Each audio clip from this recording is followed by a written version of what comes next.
Le statut matrimonial, ou l'absence, union libre, va déterminer la répartition du patrimoine, bien sûr, au moment de la liquidation du régime. Et on va voir que la liquidation du régime a lieu en cas de décès, en cas de divorce et dans certains changements de régime matrimonial. Bon. Mais donc c'est la propriété des biens, les pouvoirs bien sûr, et les dettes nées avant ou pendant le mariage ou l'union libre. Et il va déterminer donc la répartition du patrimoine en cas de décès. Et donc la composition, il va déterminer la composition de la succession. En ce qui me concerne, c'est le rôle essentiel de l'absence ou de la présence d'un contrat de mariage.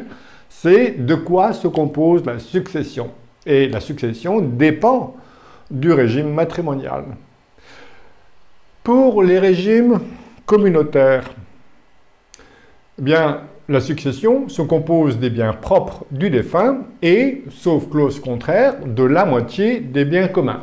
Puisque on le verra que, s'agissant d'un régime de communauté, on pourra, avec un contrat, on pourra accorder à l'autre ce qu'on appelle des avantages matrimoniaux qui dérogent à la règle du partage par moitié.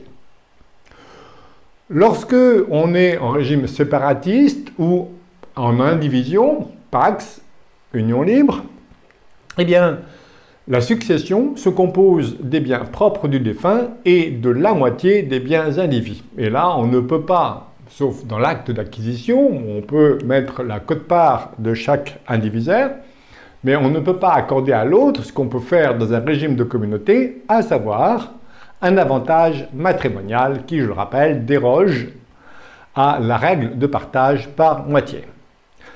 Et on va, avant de séparer les biens propres et biens communs ou les biens indivis, on va procéder à un calcul des récompenses ou des créances. Les récompenses et les créances vont tenir compte, en fait, des transferts de patrimoine qu'il y a pu y avoir en cours d'union. Si la communauté s'est enrichie, la communauté, donc un régime de communauté, devra récompense à l'époux qui s'est appauvri. En cas de décès, en cas de divorce, toujours, mais on verra que plus tard, qu'on peut aménager toutes les clauses, notamment au sujet des récompenses et des créances. Alors on parle de récompenses dans les régimes de communauté, et on parle de créances pour les régimes séparatistes, ou l'union libre, ou le Pax. Bon, mais les modes de calcul des créances et des récompenses sont les mêmes. Et d'ailleurs, ce qui pose beaucoup de difficultés dans la liquidation du régime, c'est justement le calcul des récompenses et des créances. Et il y a de plus en plus de contentieux sur ces sujets-là. Parce que le montant va varier selon que la dépense était utile ou nécessaire. Et on va voir que ça va dépendre. Dans certains cas, ça sera la dépense faite, ou voire en tenant compte de la plus-value, le profit subsistant. Mais on verra ça plus tard. Donc, après le calcul de masse propre, commun, indivis, on procède au calcul des récompenses et des créances. Et ensuite, eh bien, le survivant conserve ses propres et prend la moitié des individus de la communauté et la succession se compose des biens propres du défunt et de la moitié des biens indivis ou de la moitié des biens communs. Il n'y a jamais de biens indivis dans un régime de communauté. Il peut y avoir une indivision entre frères et sœurs, certes, mais entre les conjoints, on ne peut jamais avoir d'indivision en régime de communauté. C'est soit commun, et on verra la grande différence entre une communauté de biens et une indivision. Une communauté de biens, la principale différence, c'est que pour les biens communs, pour en sortir d'une communauté, il faut l'accord des deux. Or, pour l'indivision, nul n'est tenu de rester dans l'indivision et en principe, le partage peut être provoqué à tout moment. Mais il y a d'autres différences qu'on verra. Donc voici les récompenses et les créances. Donc les enrichissements, en fait, des transferts de richesse entre biens propres et biens communs ou l'indivision. Exemple, la propriété du sol l'emporte sur celle du dessus. Donc, c'est le propriétaire du terrain qui sera propriétaire de l'immeuble qui a été construit. Le propriétaire du terrain, si la résidence, l'immeuble a été construit avec des fonds de la communauté ou des fonds en indivision, bah, l'autre s'est appauvri au détriment, enfin au profit de l'époux qui est propriétaire ou du conjoint qui est propriétaire du terrain. Donc voilà, on va tenir compte justement de ce transfert de richesse. Et les causes de liquidation du régime, c'est le divorce, vous voyez, c'est pas toujours très gai, hein, le décès ou le changement de régime matrimonial, mais pas tous les changements de régime matrimonial. On verra que des liquidations sont nécessaires lorsqu'on passe d'un régime de communauté à un régime séparatiste. Mais dans le cas inverse, la liquidation n'est pas nécessaire, sauf si le notaire estime qu'elle est nécessaire. Et avec cette séparation bien propre, cette distinction bien propre, bien commun, bien individu, récompense, créance, et on va voir quels sont les droits du survivant. Alors, lorsque les personnes vivent en union libre ou en pax, en l'absence de disposition, les droits de l'autre, du survivant, sont nuls. Mais avec un testament, on peut lui attribuer la quotité disponible ordinaire. On va voir ce que c'est que la quotité disponible ordinaire qui dépend du nombre d'héritiers réservataires, qui sont en principe, si en présence d'enfants, les enfants, voire les petits-enfants par le jeu de la représentation, et encore, ils ne sont pas eux réservataires par la représentation.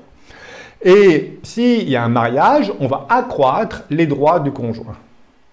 Sans disposition, soit on va tout de suite voir, est-ce que le réflexe, est-ce que les enfants sont tous issus ou non du même lit? Si, oui. À ce moment-là, le conjoint peut soit choisir entre les deux options, entre un quart en pleine propriété ou la totalité en usufruit. Et si les enfants ne sont pas tous issus du même lit, le conjoint survivant ne peut recevoir qu'un quart en pleine propriété. On verra que quelquefois le quart, il n'y en a plus, parce que le quart a été épuisé par des donations antérieures, donc le survivant ne reçoit rien. Et avec une donation entre époux, quels que soient les enfants qui soient issus ou non du même lit, attention, bien avec une donation entre époux, on a les trois options classiques. Et j'en reviendrai, et je critique bien souvent la donation entre époux. Voilà, pourquoi? Parce que souvent, dès lors qu'on a affaire à des patrimoines importants, souvent l'objectif premier, c'est la transmission. Et puis, bien souvent, je dis « et la protection de mon conjoint ». Bon, eh bien, je pose la question au client, entre vos enfants et votre conjoint, qui vous préférez? Parce que ce que vous allez transmettre à vos enfants, il faut le dire ça avec le sourire, mais ce que vous transmettez à vos enfants, c'est ce que vous ne transmettez pas à votre conjoint ou à votre concubin ou pacsé. Hein. Ça, c'est sûr. Donc, je dis que, bien souvent, une donation entre époux, c'est pour déshériter ses enfants. Pas pour déshériter forcément. S'il y a des enfants de plusieurs lits, c'est pour déshériter, ça c'est sûr. Hein. Voilà. Mais, vous me connaissez maintenant ma distinction entre l'avoir, le pouvoir et les droits financiers. Pourquoi il n'y a pas de nécessité de transmettre un patrimoine au conjoint survivant, surtout quand il y a des enfants d'un premier lit? À moins qu'on veut déshériter ses propres enfants. Mais vous voyez bien que si je décède en premier, eh bien, ce sont les enfants du conjoint ou du partenaire pacsé ou du partenaire hein, qui vont être favorisés.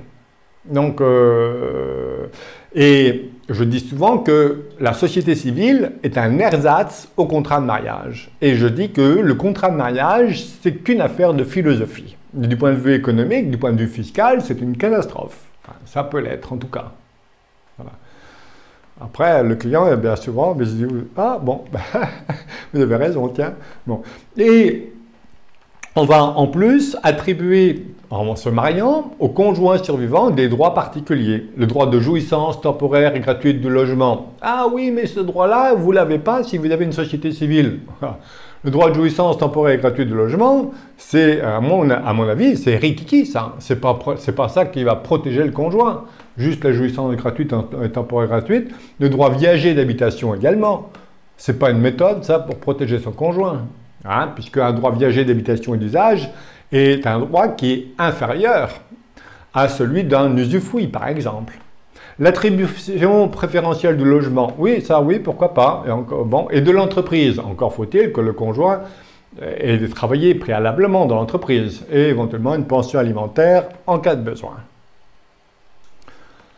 L'union libre PACS, donc la quotité disponible ordinaire, puisque le partenaire pacsé ou le concubin ne peut recevoir que la quotité disponible ordinaire que voici, ce qui dépend donc du nombre de descendants. En présence de un descendant direct, eh bien, la quotité disponible est de la moitié, et donc la réserve est de l'autre moitié. 2 enfants, la quotité disponible ordinaire est de 1/3, la réserve de 2/3. Et s'il y a 3 enfants et plus, 1/4 de quotité disponible ordinaire et 3/4 de réserve. Et en l'absence de descendants, eh bien, c'est le conjoint survivant qui devient héritier réservataire pour 1/4 en pleine propriété de la succession. Vous voyez, pour que le conjoint obtienne des droits sur la succession, il faut qu'il n'y ait pas d'enfants. On voit bien l'intérêt ici, la priorité donnée par le législateur aux liens du sang.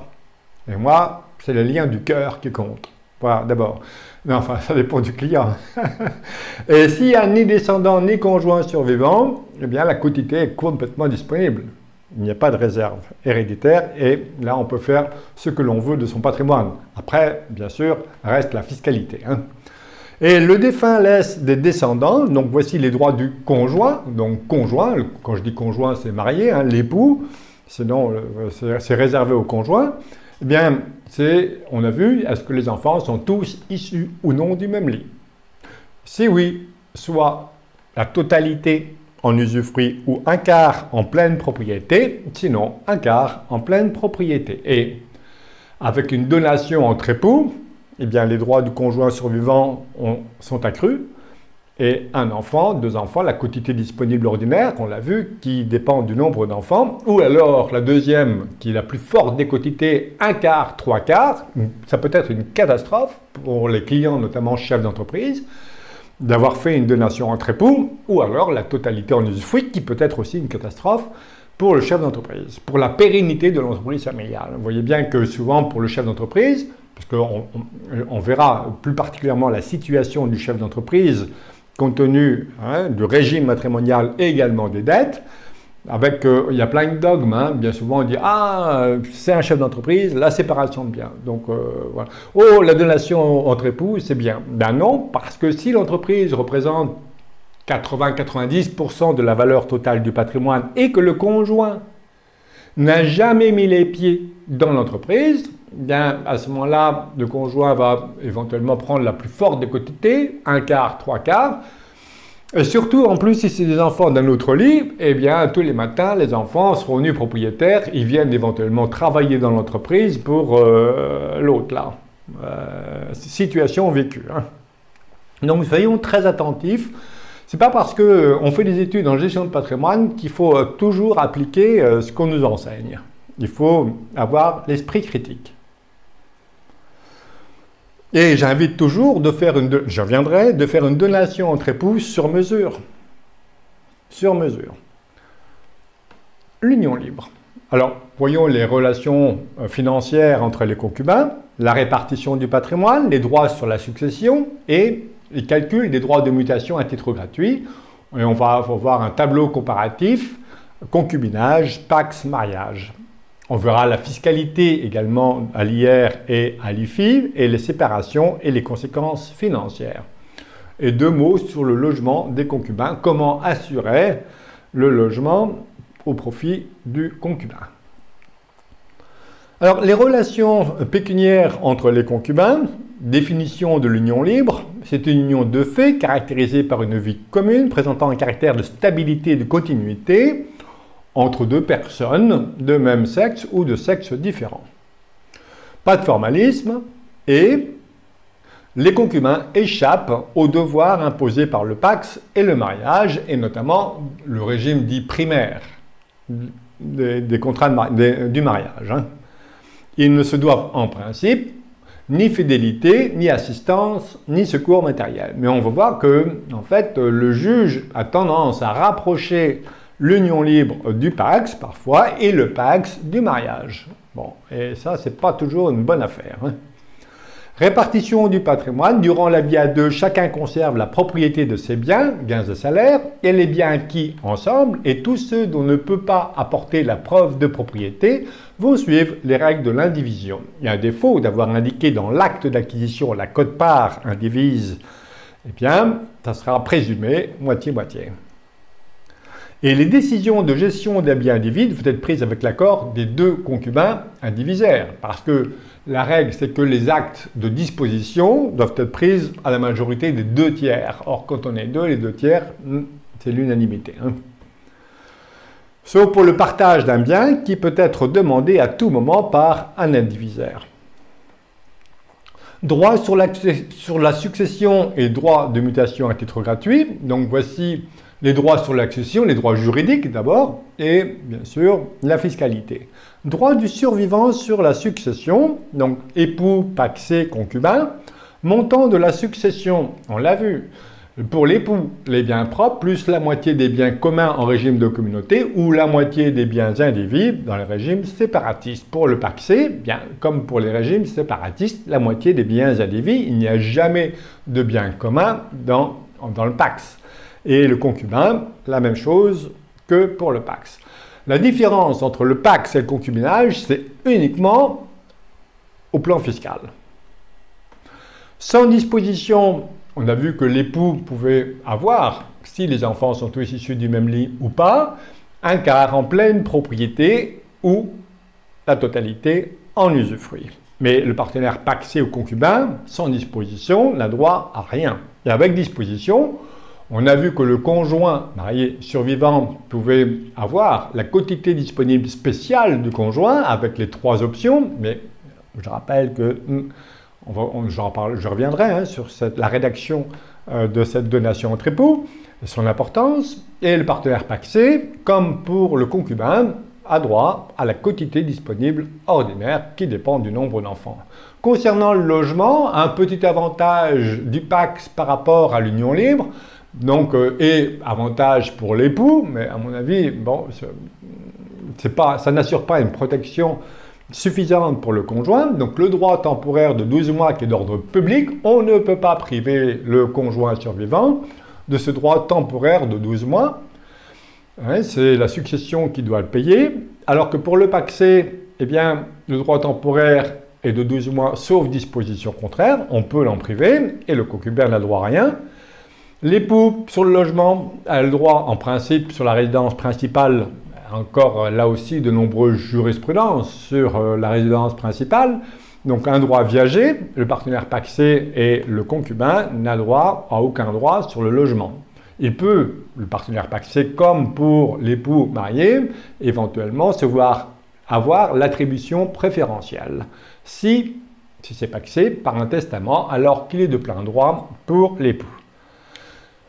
J'informe souvent, ça dépend, c'est une question de philosophie. Vous avez des clients, c'est ma moitié, c'est à la vie, à la mort. Et puis il y en a d'autres, ils vous disent, oui, c'est l'entente est excellente et bonne, bon, donc c'est à la vie, à la mort. Après, ils disent, peut-être pas tout à fait. Pour moi, c'est fondamental cette position-là. Pourquoi? Parce qu'il faut adapter ces mesures-là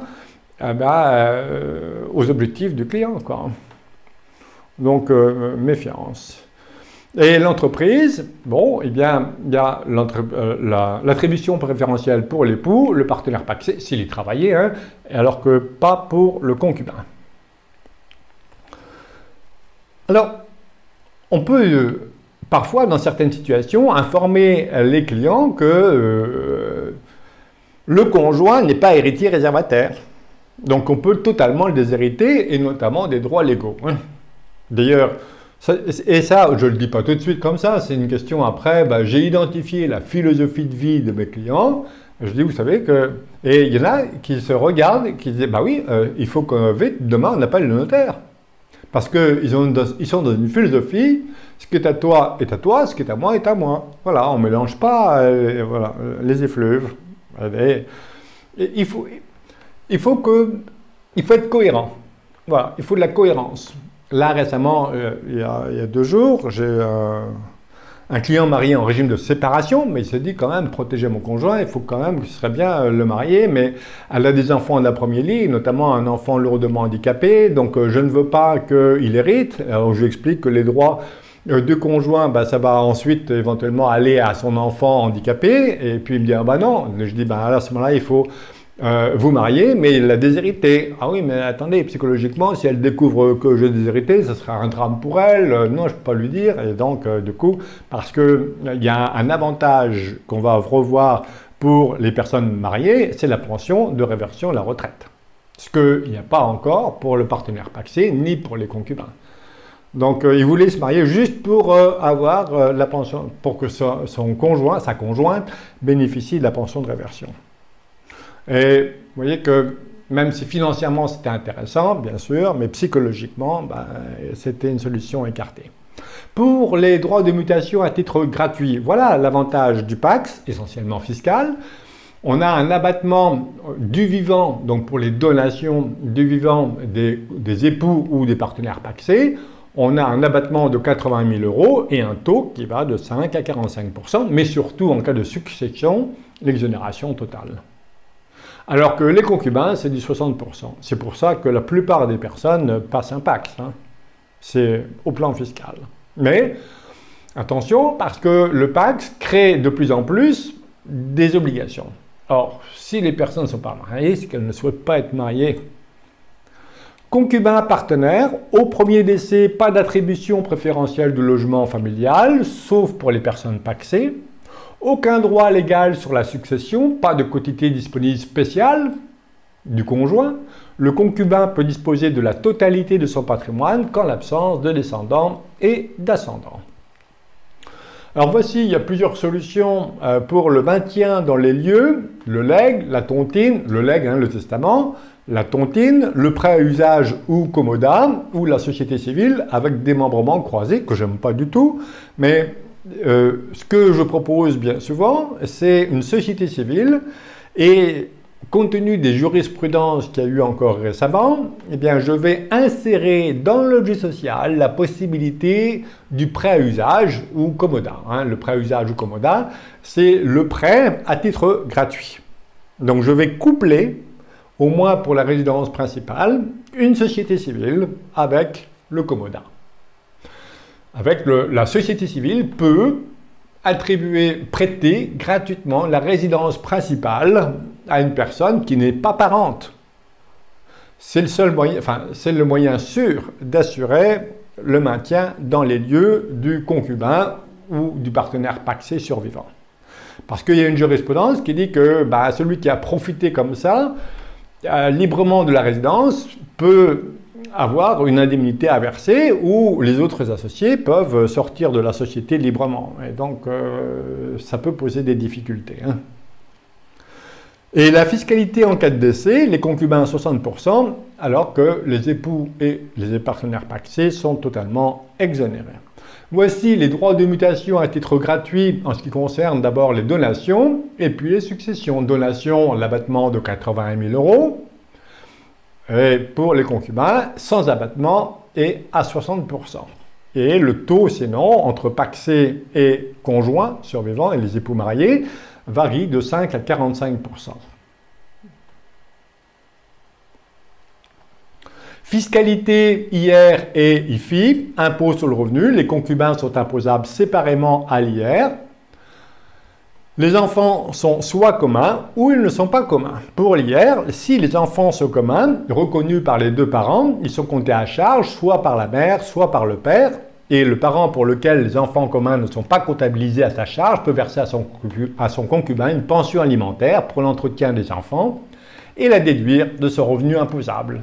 Le concubin doit, lui, déclarer la pension dans ses revenus.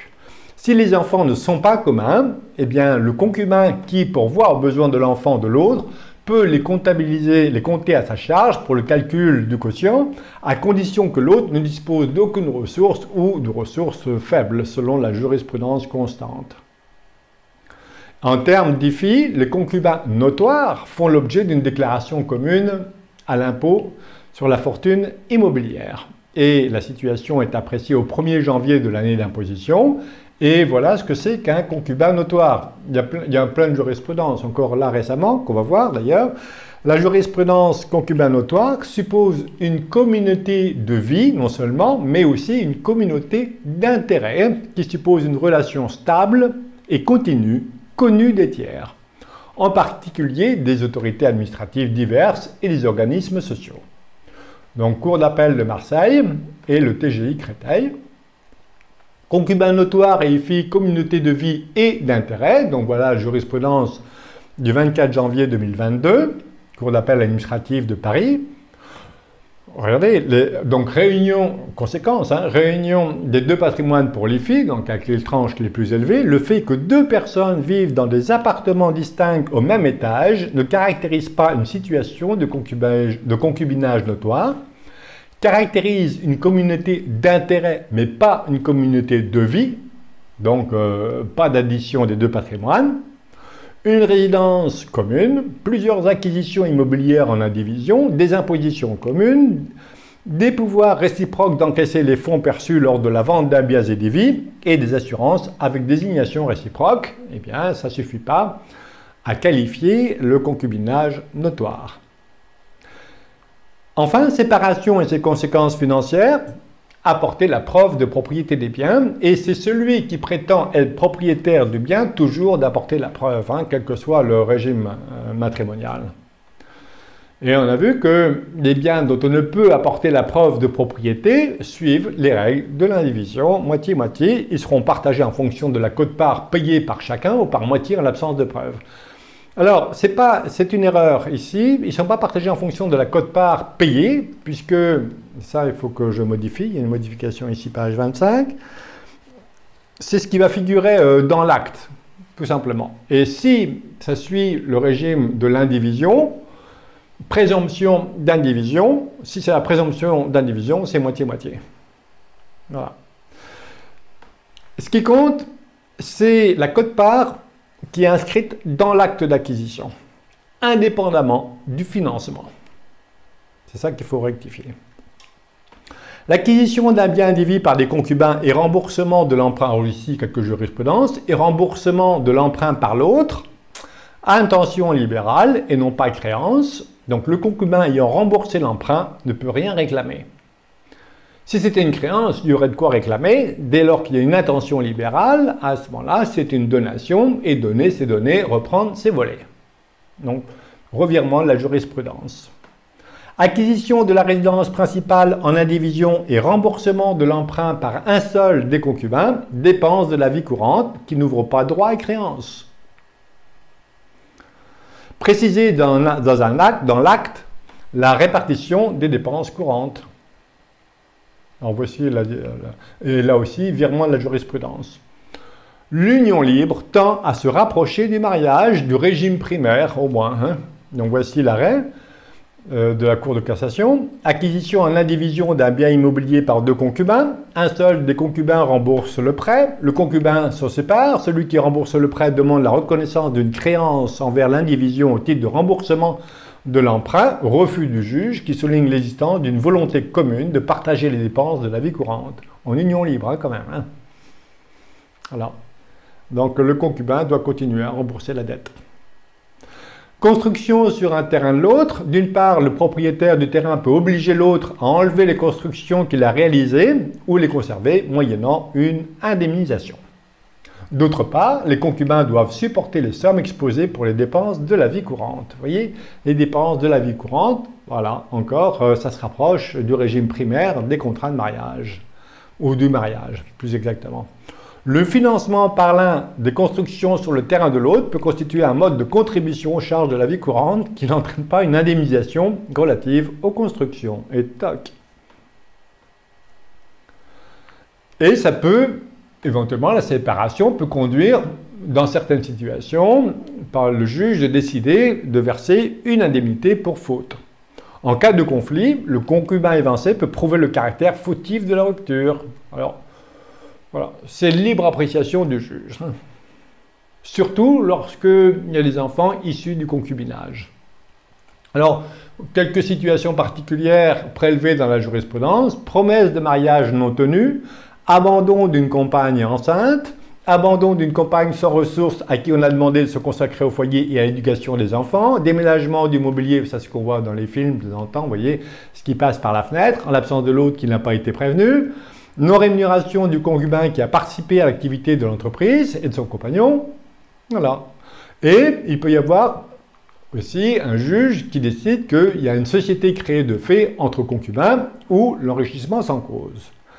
Concernant la société créée de fait entre concubins, bien, la souscription d'un prêt par deux concubins pour financer un immeuble appartenant à l'un d'eux relève de la mise en commun d'intérêts inhérents au concubinage et n'induit pas à la création d'une société créée de fait, qui suppose de partager le bénéfice ou de profiter de l'économie.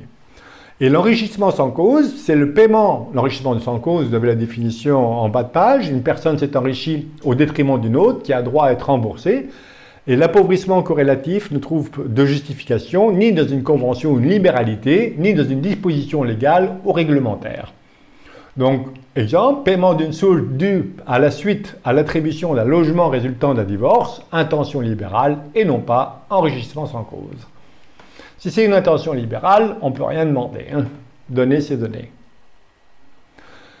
Conseil pour l'union libre, mais bon, après, vous avez des personnes qui sont faites pour dresser des inventaires, et puis il y en a d'autres, si vous parlez des inventaires, c'est même pas la peine qu'on vivent ensemble. Hein. Donc là aussi, c'est une question de philosophie. Dresser un inventaire sur la répartition du patrimoine avant la vie en commun, conserver les justificatifs des acquisitions. En cas d'acquisition, faire une déclaration d'origine des deniers. Même, vous voyez, la déclaration d'origine des deniers ne s'impose pas seulement pour les époux mariés. Je la conseille pour l'union libre. En cas d'acquisition indivise et recours à l'emprunt, précisez que le remboursement de plus de la moitié par l'un constituera une créance évaluée selon l'article du Code civil et non pas une libéralité qui s'approche du régime primaire des contrats de mariage. Évitez d'utiliser un compte joint. Sinon, réputation d'être indivis pour l'autre moitié, sauf preuve contraire, mais la preuve contraire est impossible à rapporter. Hein. Voilà, pour l'union libre. Avez-vous des questions? Est-ce que tout est clair?